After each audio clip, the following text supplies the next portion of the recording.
Well, hello, my friends. This is your boy, Garrett J, the founder of Wake Up Warrior, and welcome to the Warrior Wealth Podcast, where we are into the conversation of making money, keeping money, growing money, but doing it while living the have-it-all lifestyle as a modern businessman.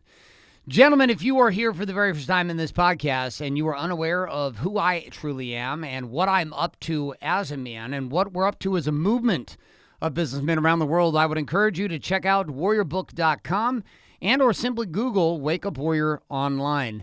Inside of that, you will find all kinds of movies, ideas, concepts, and considerations for your understanding about what it actually means to be a modern man today.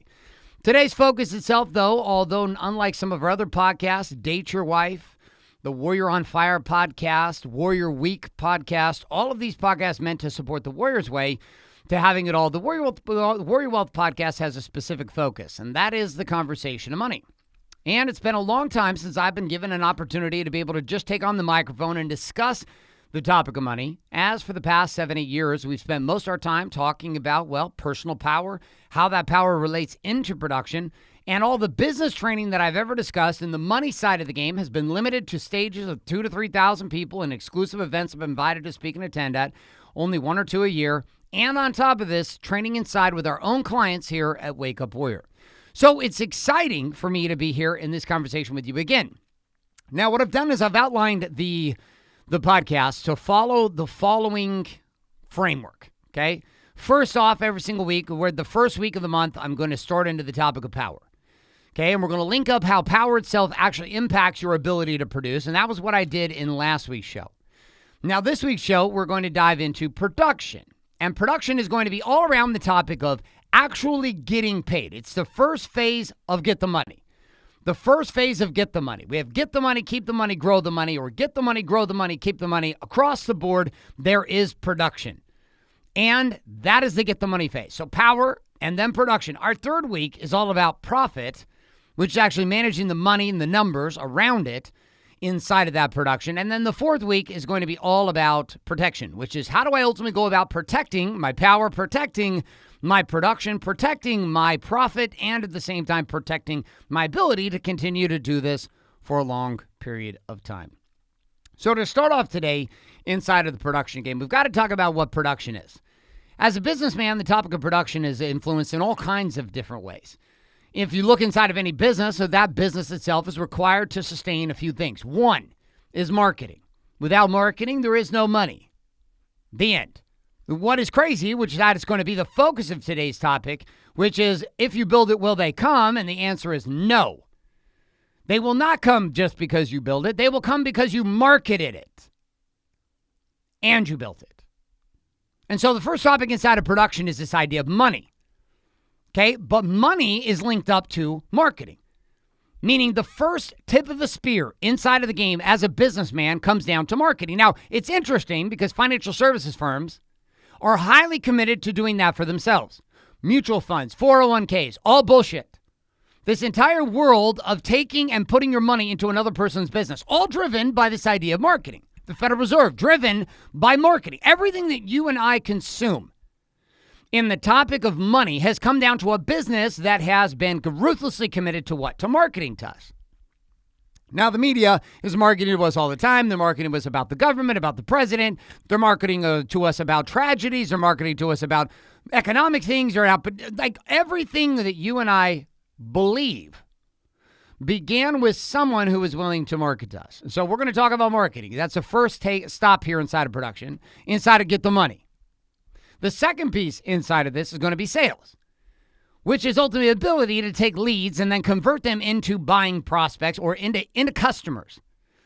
How do I take a prospect and a lead and turn that into a customer, right? So we have marketing, we have sales.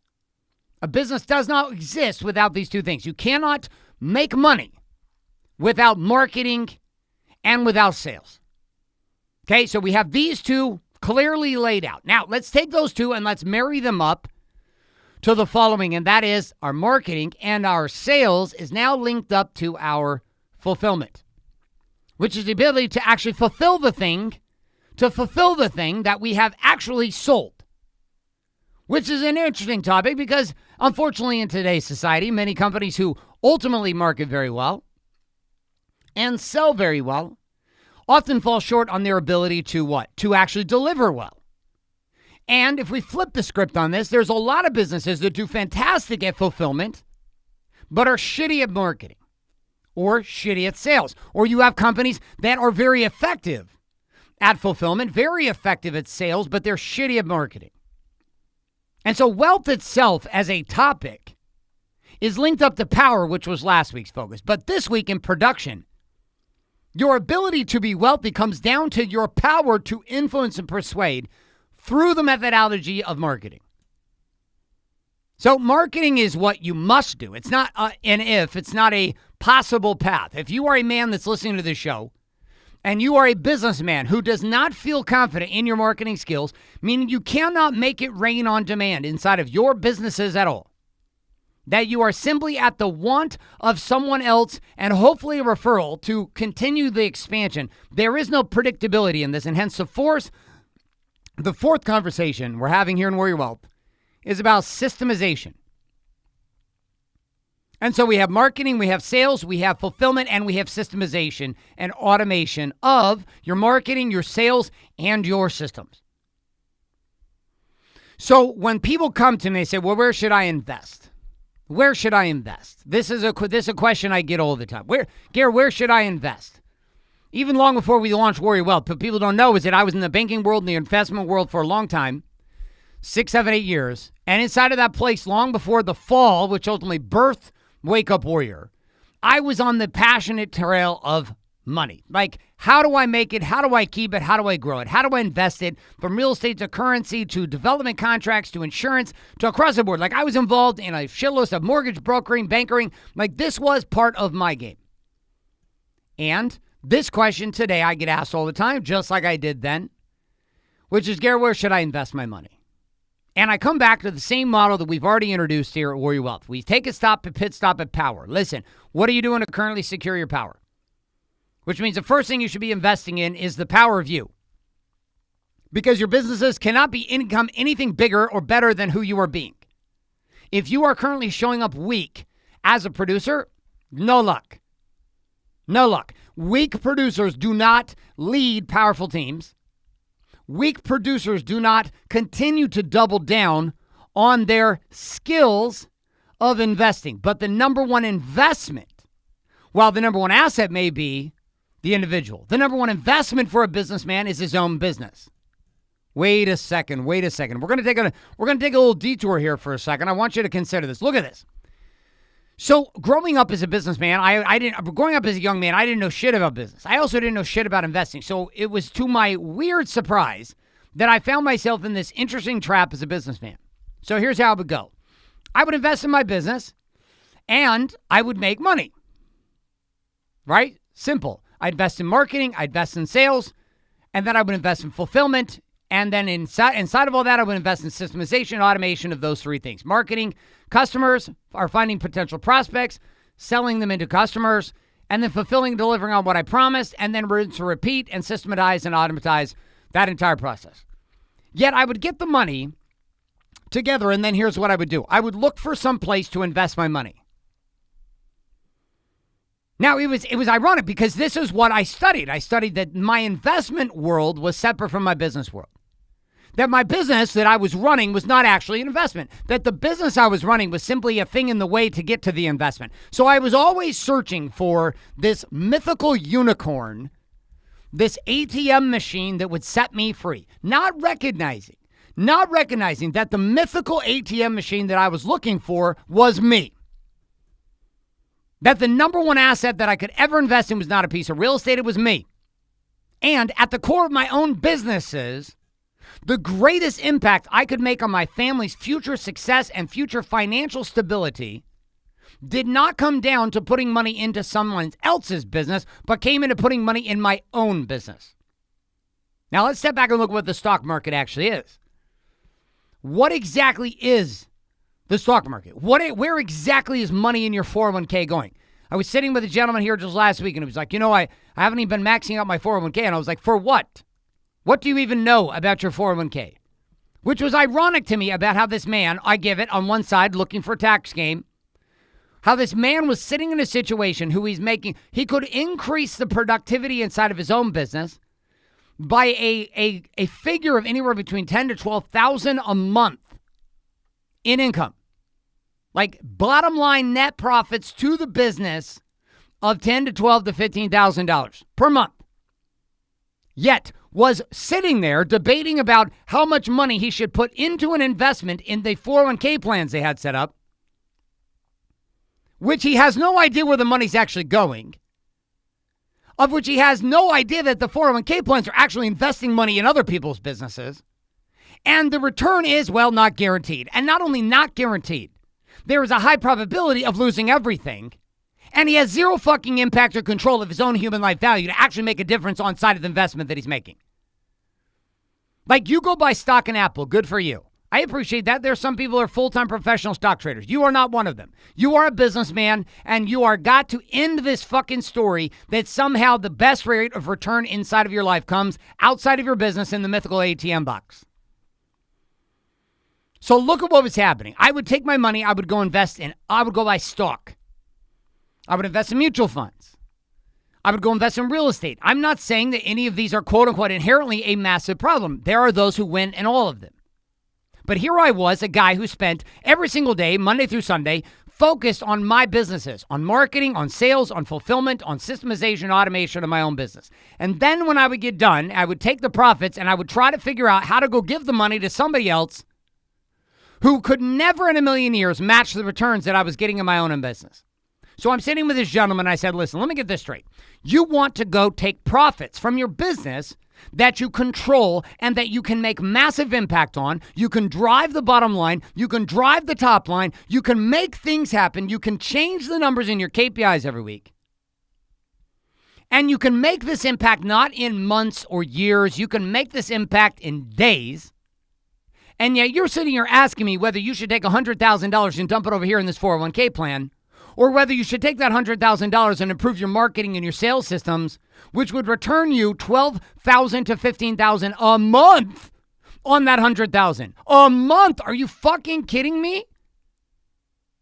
Or you should put it over in a 401k that maybe on your greatest left testicle's best birthday, maybe returns you 4% to 6% per year if you were fucking lucky. And that assumes that you didn't take any fucking losses whatsoever, that would even make sense. In that, you're looking at 6% a year compared to a return on $100,000 into your own marketing and sales systems that would return you $12,000 to $15,000. Now, these weren't my numbers. He was giving these numbers to me.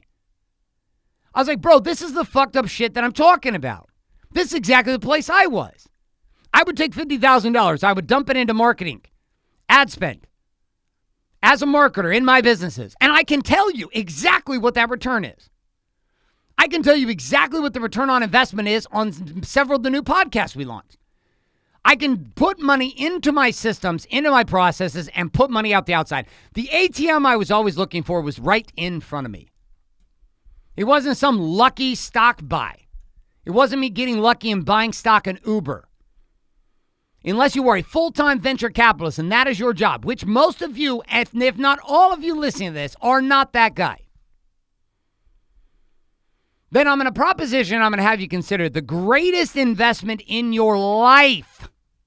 The number one investment that you can make is first in your number one asset, which is you. Then after you've empowered yourself, you double down on yourself and the business that you are the heartbeat of. You are the king of that castle. You are the creator of that possibility. You are the leader of those people. You invest in people. So let's take another example. I was sitting with another gentleman. He's like, well, I'm trying to decide whether I should invest in a piece of real estate. I said, okay, great. Another businessman. Now, this businessman had two problems. One, he had some extra cash he didn't know what to invest in. And two, he was short on trying to decide whether or not he was going to invest in hiring another person at his office. Okay?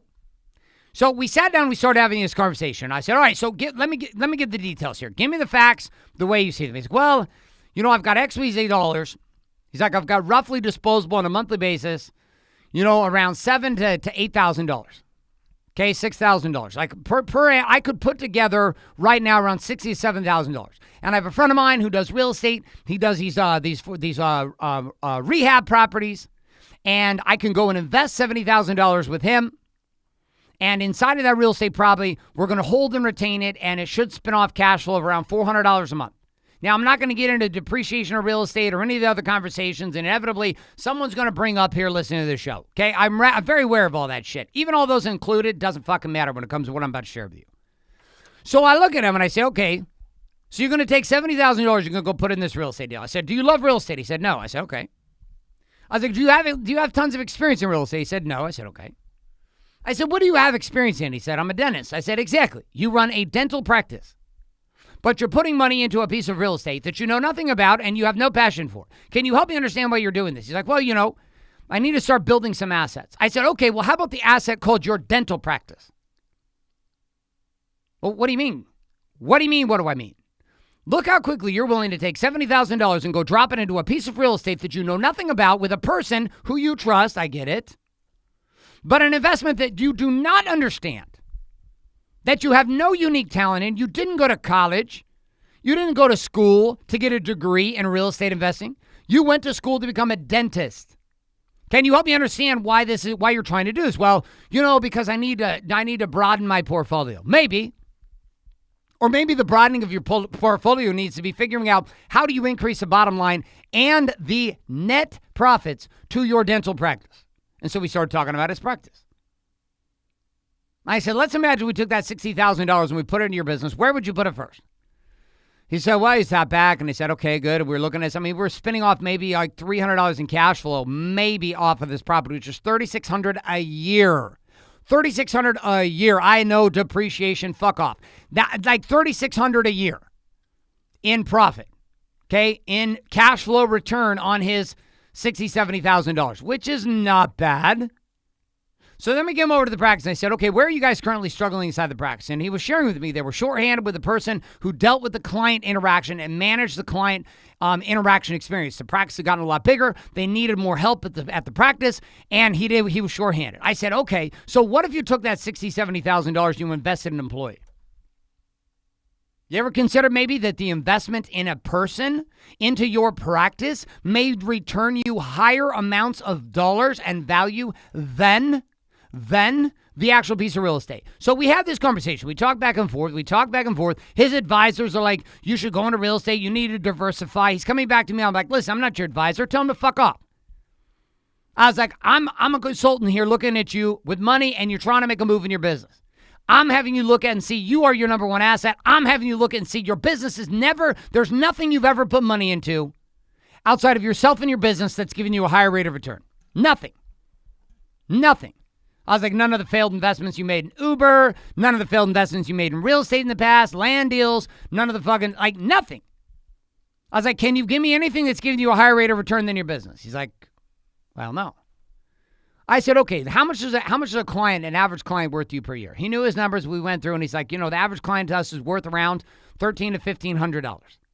I was like, you got huge margins. I said, okay, cool. So let's look at this. By having this new employee on the team, what is the probability that you retain one more client per month, having this new customer liaison, this new client concierge on the team that you know you've wanted for 2 years, but you haven't done it. Now you want to go put your money into a piece of real estate that you don't understand with the hopes that you're going to spin off $300 a month in cash flow, being told that this other partner with you is going to actually manage the property. Okay, cool. Assume all those things are accurate. You get your $300 a month. What is the possibility of getting one client retained per month from that experience of having this person hired? He said, dude, it's not only like possible. I would bet that we could keep in the practice. We would probably get 4 or 5. I said, per month. He said, yeah, per month. I said, okay, cool. Let's do the math. So I'm gonna pull up the calculator right now on my phone. If you're watching this on podcast, you can pull it up on my phone. Okay, so we'll look at $1,500. $1,500. Okay, average price value of a client per year. And he's saying 4 per month. So times 4, that's $6,000 per month. Okay, $6,000 per month. Now, let's play that out for 12 months. Okay, 4 clients. 4 clients he's going to retain $1,500 average annual value of that client, $1,500. There's our $6,000. And then he said, we're going to do this every single month. Okay, so we play that out by 12 months. We take $6,000. We play that out by 12 months. And that gives us $72,000 return. I said, okay, so we could take the same investment capital, $70,000 that you want to go earn $3,600 on in a piece of real estate in 2018, so that you can be cool and feel like your cock on the block got bigger because you have passive income. Or you could hire and train a new employee, pay them well, and inside of it, that employee could return your business $72,000, which means they not only pay for themselves, but the return on that is, what is this, $3,600 versus $72,000. I mean, the numbers are fucking ridiculous. Like ridiculous. Ridiculous. And some of you are going, well, yeah, you had to pay that $70,000 into the employee. Right? I mean, that money's gone. Well, the money was gone into the real estate too. Yeah, well, you know, it's a payroll thing, which means the money's actually literally gone, whereas in the real estate, it's actually sitting inside the real estate. Listen, we're talking about the first year. This is an estimate of 4 clients coming back into the fold with this practice on the first month. Continued out for 12 months. These numbers are completely, this is assuming that's all that employee does. Now, we started to go deeper down the path, and we started to work the numbers out. And I said, okay, well, what else would they do? Would that be full-time? He's like, nah, man, that wouldn't even be full-time. I said, okay, well, what else would we do? Well, they actually be part of tracking our marketing initiatives on the front end. I said, okay, great. And we got to another place, said, how many clients do you think that client would, by doing that, how many more clients do you think you could get through the door, not just a retention? He said, man, at the current rate, this one marketing stream we have, et cetera, we've been doing, but I don't have anybody in the team to coordinate and work with it. I was like, I hear you. What do you think the number is? Give it to me. He gives me the number. He's like, the number is going to be anywhere between 8 to 9, maybe 10 more clients a month. Again, average value of the client, $1,500. So, okay, so we're talking about 10 new clients a month coming into the practice. And inside of that each one of those clients has an average client value per year for you of $1,500. So 1,500 times 10, all of a sudden we got $15,000. $15,000 more dollars. Add that to the $6,000, and now we're sitting at $21,000 more a month of revenue into the business. That's over $250,000 brought back into the business by investing $70,000 in a team member and instead of a piece of real estate, which of course was giving you a big, huge, whopping erection of $3,600 a month or $3,600 a year. Now listen, I realize that the numbers and all the stuff I'm talking to you about, you're like, oh, some of you are like the big number crunchers. You're like my little spreadsheet Jedis. I love it. I love it. And I realize there's a lot of variables in it. Here's the thing I just want you to catch though. One of the biggest fuck-ups that businessmen make is they believe that the number one investment in their life is to invest outside of them, outside of their businesses, into someone else's business. So take this out with the stock game. This is what I laugh my ass off when I talk to very successful men, and they are constantly stressed the fuck out about investing in the stock market. Tracking stocks that they have literally taken the profits from the business that they have built and are giving those profits to another business owner inside of their business of which he has no control, no influence, and no persuasion. Now, I know there's some of you going to be like, well, Garrett, if I have controlling ownership, I have controlling shares, I have the room on the board. Listen, I get it. When you come into that place, you're investing in your own business now. Now you own the business. But the piece I want you to catch conceptually from here is that possibly the greatest productive move you could make is not putting your money outside of you. It's not putting your money outside your business. But what it is ending this fucking ridiculous story. And what is the story? The story is that the investment world that I am looking for somehow exists outside of me and outside of my businesses. Nothing more terrifying for me than to listen to a businessman talking about building wealth, talking about building a legacy, talking about building big shit, watching him double down on his own business, then watching him drag his profits over to a highly manipulated bullshit stock market that is influenced by marketing and manipulation. Or worse than that, buy into the marketing bullshit of the government, of looking for tax write-offs inside of a 401k plan and watching this man literally piss money away, then come back and say my investment portfolio doesn't work. And you say, listen, your entire lifestyle has been driven by the success you have as a businessman in building businesses. Why don't you stick to building businesses and allow men who do not know how to build businesses to invest in your business? But as a businessman, what the fuck are you thinking? See, when I started to get this, I realized very quickly that my pursuit of the stock market, the IPO markets, all these things I was doing, I always felt like I had to get on the inside track. That if I could just find that investment in the next Uber, well, guess what, motherfuckers? Your next Uber is you, and your next Uber is your business. If you looked at your business with as much longing passion as you do wishing you had stock in Amazon 20 years ago, or you had stock in Facebook 10 years ago, or you had stock in Uber 4 years ago, or you had stock in Twitter X years ago, fucking stop all that bullshit. If you actually focused on your number one investment, which is your own business, long enough to give it a chance to rise, you might find out that people are showing up on your door ready to give you money to invest in your business. I'm not talking to the whole world. I'm not saying the whole world should do this. Vast majority of human beings are not entrepreneurs. They are not businessmen. They will never be. And that is okay. And if that's you listening to the show, it's okay. I get you. But I'm talking to my businessmen. You know the bottom line value inside of your business of people. You know the bottom line value of increasing your marketing, your sales, your fulfillment systems, your accounting, your technology, being able to expand your market, duplicate your system, franchise, move bigger, go bigger.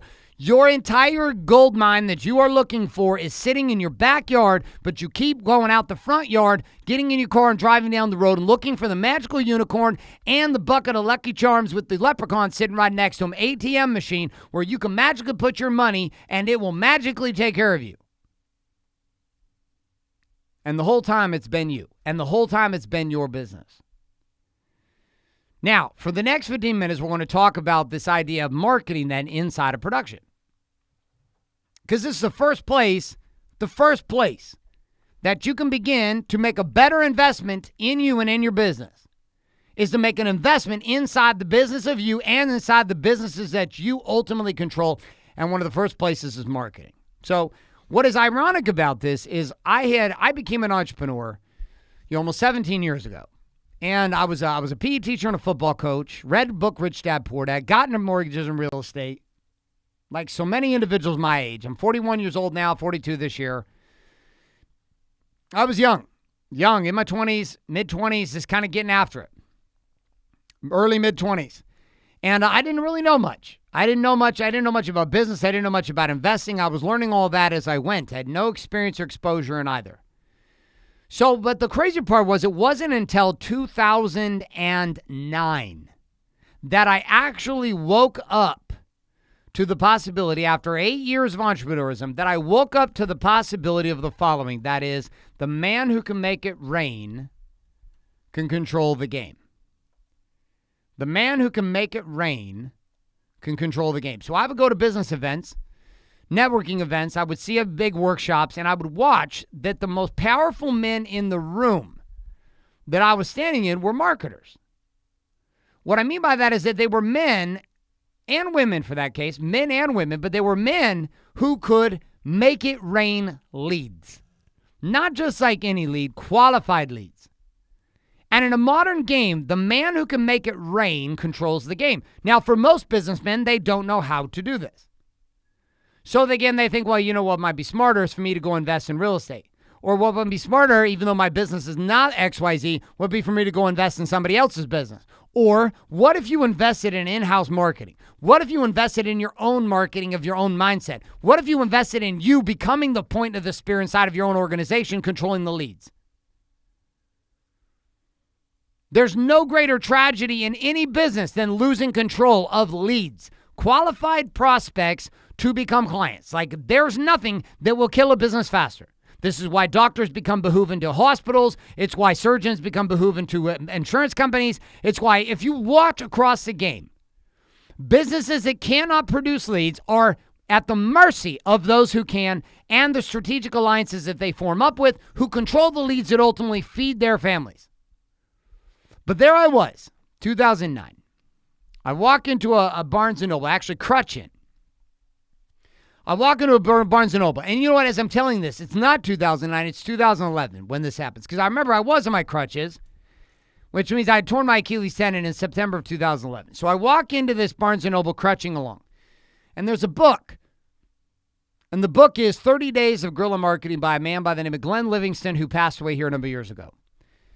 And I start reading this book, and I'm sitting in this book for, I don't know, an hour. Sitting there reading, I'm sitting there studying, I'm sitting there interpreting these concepts, and all of a sudden, I get this window that opens up in my mind. And I recognize for the very, very first time that my greatest frustration was the fact that next week I didn't know where my leads were coming from. And I was always limited in the opportunity of the businesses I could build, not by the creativity of my mind, but the lack of skill set inside of my marketing. Now, I had marketed as a businessman for a long time, but I didn't ever look at marketing as an asset. I didn't look at marketing funnels. I didn't look at marketing advertising. I didn't look at sales copy. I didn't look at any of this as something worthy of truly being invested in. You know, I even had my very first year in mortgages, I get a man who brings me the Gary Halbert letters. Now, I don't know what the Gary Halbert letters are. You can Google those up. Arguably one of the greatest direct response marketers of all time. And I have no idea who the fuck this guy is. But I get somebody who says, hey, listen, you're a businessman. This will help you. You need to study this like your life depends on it and get after it. So, of course, I do exactly what a rookie in business does who has no fucking clue. I read through the first, 2 pages thing, and I'm like, it's a fucking waste of time. It's just a bunch of letters, and I threw it away. Like, it was the same ignorance that I had running big events with 500-600 people at the events. We would get registration lists signed up. And then after the registration list came through, I would be sitting there, and my team would say, what do you want to do with all, these 600 people on this registration list? I was like, well, we already have the ones who want to be clients, who signed up tonight. So, with all the rest of that data, just throw it away. And every couple of weeks with 500-600 people, we would just throw the data away. Like, I was marketing, but I was ignorant. I was ignorant that the success of my business was driven by the marketing or lack thereof. That my ability to master persuasion and influence through video, audio, and text was the gateway to true wealth. That if I knew how to market, I would never be beholden to another person. Never. That I could change industries, change businesses, open businesses, close businesses, all of this driven with the ability to collect and gather and cultivate data. So I'm sitting there reading this book. And as I'm reading this book, this insight is hitting me that I must become a master marketer. And so the first statement I started to change inside of my belief system was that I am a marketer. Now, people don't like to say this. They feel like it's ugly, like it's disgusting, like it's beneath them. I'm like, fuck you. That's all that the stock companies are doing. That's all that the mutual fund companies are doing. That's all that Money Magazine is one giant fucking advertisement.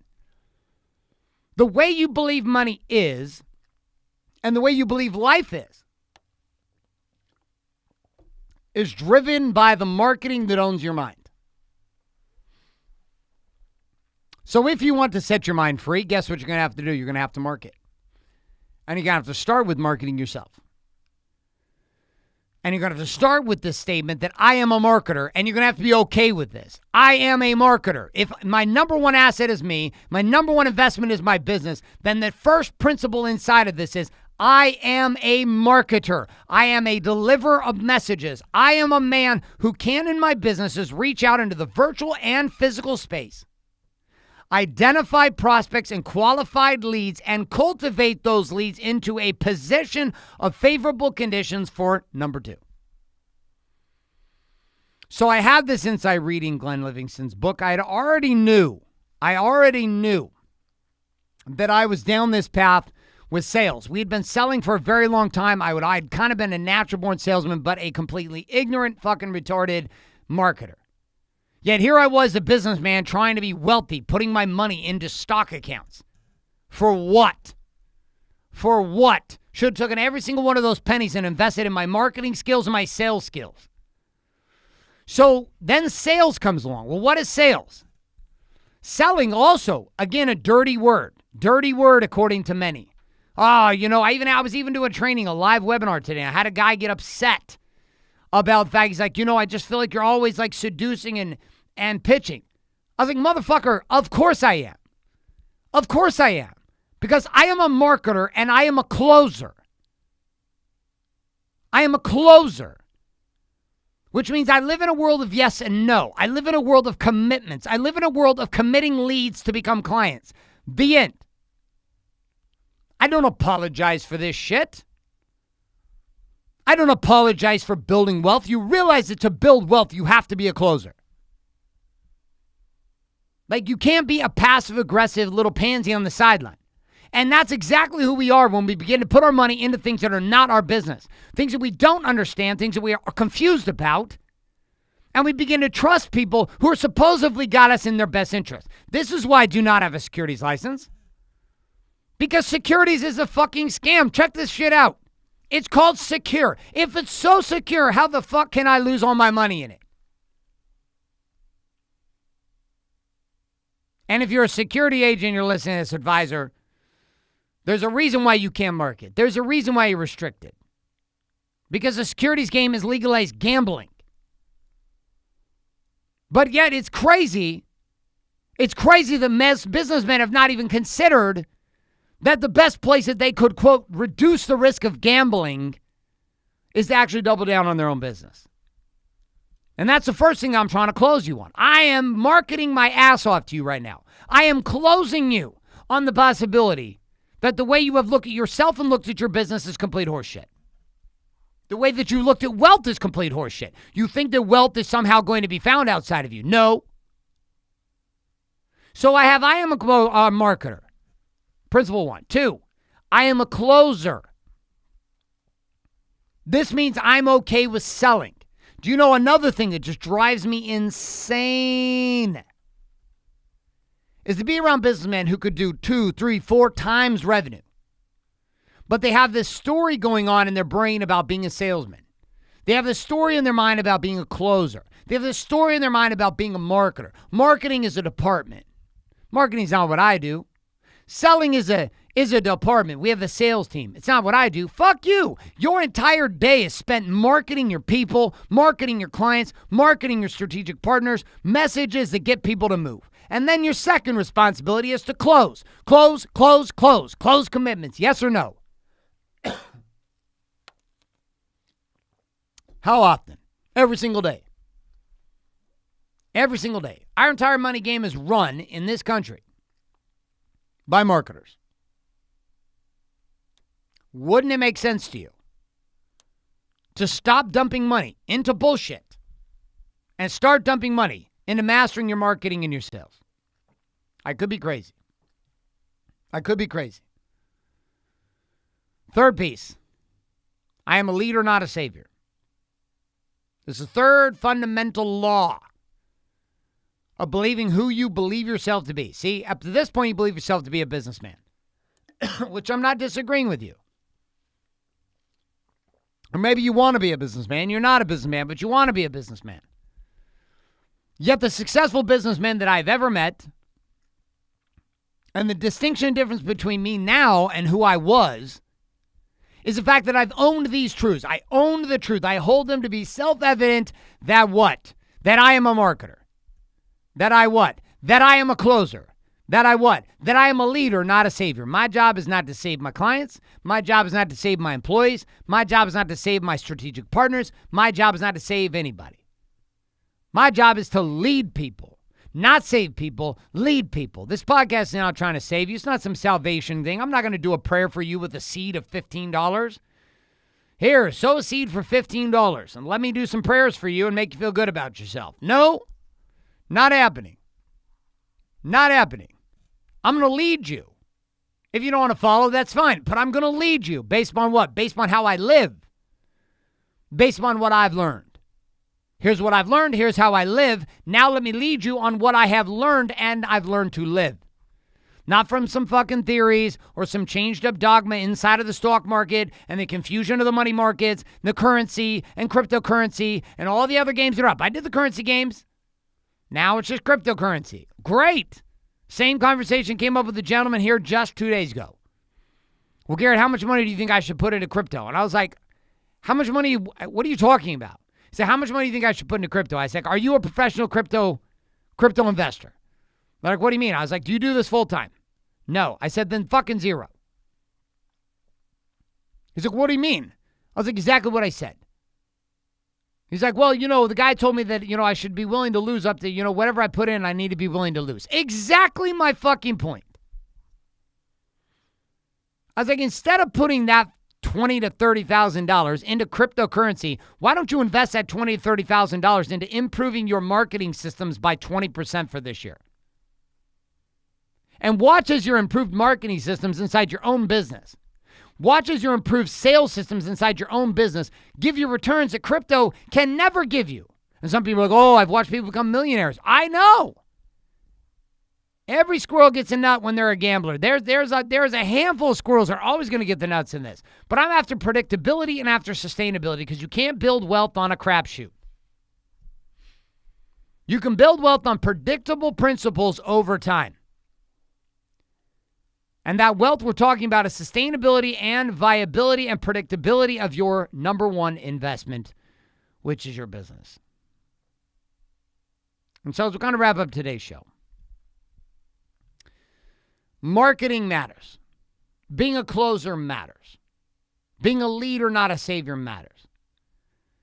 But that requires you to have a totally different psychological frame about what you and your business actually are. Most of Wall Street would have you believe that you are not your number one asset, that your business is not its number one investment, that these two things are not true, and yet they are 100% in error.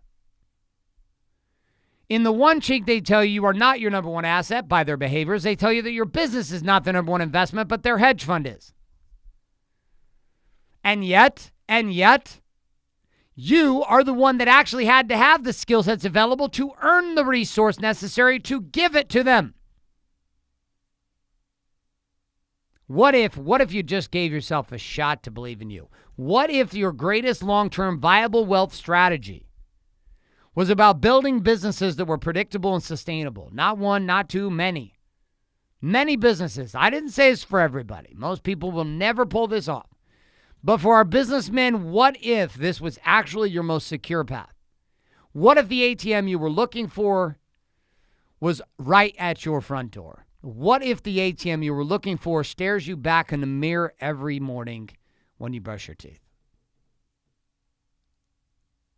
My friends, I can't save you. But what I can tell you is the principles I'm talking about are not only the principles that I operate off and live on, but the entire Wake Up Warrior Brotherhood are operating off of these same principles. Businessmen who are waking up to the power of who they are as kings, and inside of that, beginning to access wealth and understanding of wealth at a totally different level. The comprehensive wealth across body, being, balance, and business is true wealth, and that with that, there are mechanical structures inside of the game of business that must happen to maintain wealth. One, that I am my number one asset, and that my power is ultimately what drives my production. Two, that my number one investment is my business, not somebody else's.